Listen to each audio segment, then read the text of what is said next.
Xavier kadusoza iki kiganiro tugisoreza kuri iyi nkuru idasanzwe yo muri La Presse ivuga ko hari umugabo wafatiwe mu Bushinwa afatanwa inzoka nzima zirenga 100 mu mifuka y'ipantaro yari yambaye. Aha wa mugani w'umunyarwanda ngo nyabugenge n'ubugenge bwayo byabaye mu ntangiriro z'uku kwezi kwa karindwi ubwo uwo mugabo yafatirwaga kuri Gasutamo arimo kugerageza kuzinjiza amagenda aho mu Bushinwa.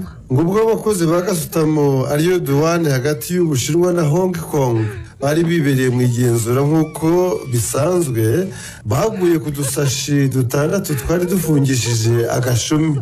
Utwo dusashi tukaba twari turi mu mifuka y'ipantaro y'uwo muntu. Kandi ngo muri buri gashashi hari harimo inzoka nzima z'ubwoko bwose Jean Daniel, indeshyo zitandukanye n'amabara atandukanye, gusa ntihavuga umunsi nyawo ibyo byatahuriweho.